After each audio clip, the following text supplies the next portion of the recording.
I just got done live streaming Bayonetta 2 on Nintendo Switch for a couple of hours, and I have to say, for one, it was the most insane live stream I've ever done, and I can never say thank you enough to all the people that were in there and made me cry countless times. I don't know what to do. Windex Fighter 77 donated $101 and just said here. Matthew Hennigan gave the $33.90 and said, love you, gotta be even. Doughty gave me $100.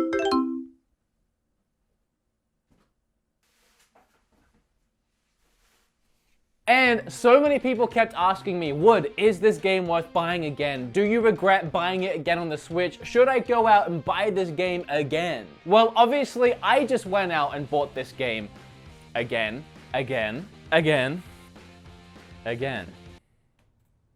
Alright, so clearly I love this game, and maybe I have a little bit of a collecting issue that I want to get all of the versions of the game that comes out, but does that mean you should go out and buy it again, especially if you've already played it before, or if you have it on the Wii U? Well, in this video, I'm going to be talking about Bayonetta 2, obviously, how I feel about the game, why I love it so much, and why I would recommend buying it again. And I do want to start this by saying that Nintendo provided me with codes for this game, but clearly that wasn't going to be enough to settle my Bayonetta urges, and I just had to go out and buy it physical. So for me, the answer going into this is going to be very obviously a yes, it's worth picking up and buying again, so let's talk about the advantages. The two biggest and clearest advantages for playing this game again or for the first time on the Switch as opposed to the Wii U is, in my opinion, this game looks amazing on the Switch. Now, if you take the comparisons of the two games and put them side by side, running through the same thing, streaming on the same thing, the differences aren't as noticeable. The biggest things you might see right away are the shadows look a lot darker and richer, and the colors are just brighter in general. I think it looks a lot cleaner and clearer around the edges. But another big thing is TVs have come a long way in the last 3 or 4 years. 4K TVs have gotten cheap and actually affordable. You can buy smallish 4K TVs for a few $100s. So my point is, playing this game on the Wii U 3 or 4 years ago on the TV I had,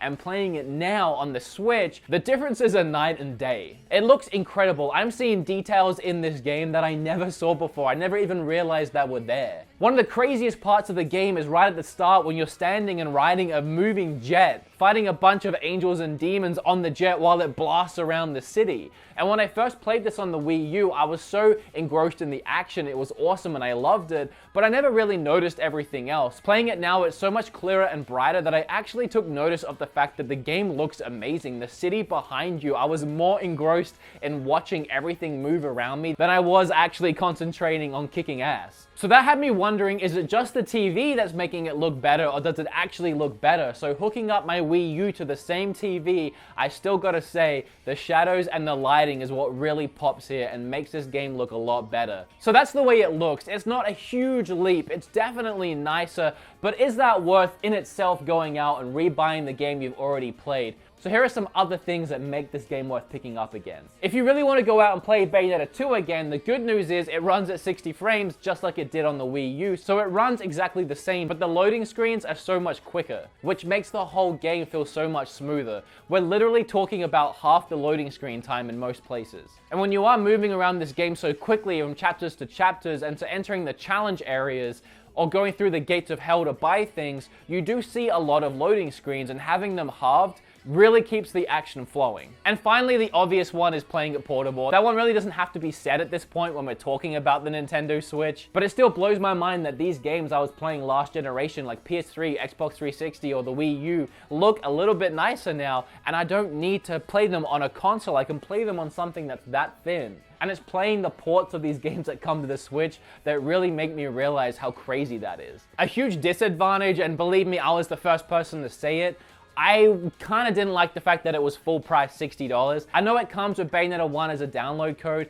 but it's a re-release for a game. I don't like paying full price for a game that's a re-release in any context, even if you have that first game in it. The Wii U version had both of them in it, and that was full price, and you actually got both discs. So getting one digital in the same pack all these years later, my first thought was, Why is it full price, Nintendo? You couldn't have made it $10 cheaper. If you take these two games separately on the eShop, you're looking at $50 for Bayonetta 2 and $30 for the first one. So that's 80 plus tax. You are saving money buying it digitally in this double pack, but still, why 60? And then I really got to thinking, the Wii U didn't sell that well. We already know, we talked about it before, the Switch has already sold more than the Wii U did, which means the game sales had to be poor. I don't know how many copies of this game they sold or how many copies of a lot of their games they sold, but a lot of love went into this. Nintendo is the reason we got this game. The first Bayonetta was made by Platinum Games and published by Sega, and it was amazing. I loved that game. All my friends loved that game. There was so much hype around it. For me, it was like playing Devil May Cry, but a new version of it, and it was great. But we never saw a sequel. It wasn't going to happen. Nintendo were the ones that came along, plucked Bayonetta out of obscurity and decided they would make it and make it exclusive for the Wii U. The only reason we have this game is because of Nintendo. So if Nintendo want to come along all these years later when they finally have a successful system and put this game that they saved and put it on the Switch and actually make the money that it deserved to make the first time, okay, I get it. So many people haven't played this game. In fact, I'm sure a lot of people haven't even heard of this game. Even statistically speaking, with the Switch sales now and the Wii U's total sales, I'm sure most people that even have a Switch didn't even hear about Bayonetta 2, let alone have played it. So I get the price tag. But then that does lead you wondering, is it worth buying again for full price? That really comes down to if you feel like playing it again. If you're ready to play Bayonetta 2 again, if you're craving it, if you miss it, it's amazing on the Switch. It looks a little better, it runs a little smoother and a little quicker. Both Bayonetta 2 and Bayonetta 1 are some of my favorite games of all time. So for me, it was obvious I was gonna pick it up for the 4th, 5th, 6th time. It obviously completely depends. Have you played it before? No? You have your answer. Have you played it before? Yes. Do you feel like playing it again? Is that worth the 60 to you as a person?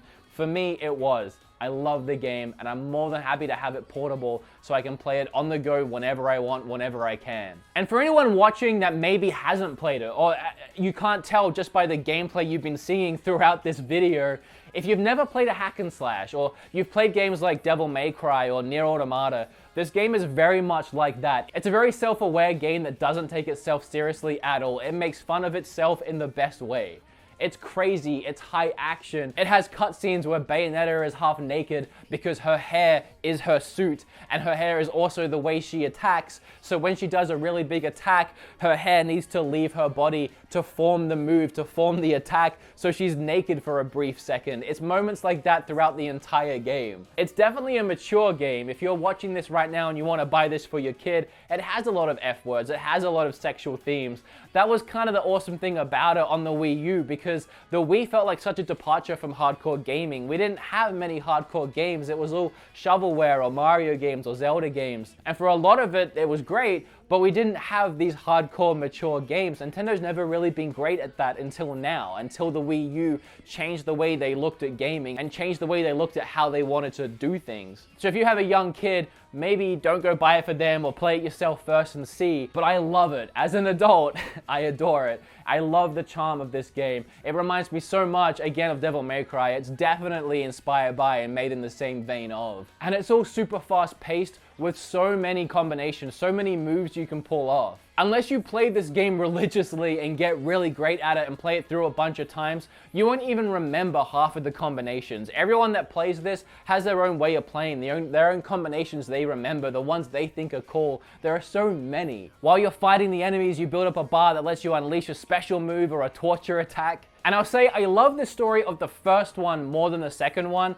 and I always told myself I just preferred the first game in general more, but playing the second one this time on the Switch, I don't know how I ever thought that. I still preferred the first story and I love the characters, but the gameplay just took it up another level. Almost every fight feels like an insane boss fight. Every level has you just doing the most insane things, and it's just so incredibly exhilarating to play. They did an amazing job at making a second Bayonetta, at taking that franchise and continuing it. Platinum Games have done some really amazing things, and I'm so excited for the third Bayonetta and to see what's in store. all. I'm ready to have my mind blown. But guys, what do you think? Have you played this before? Do you think it's worth going out and spending that $60 to play it again on the Switch?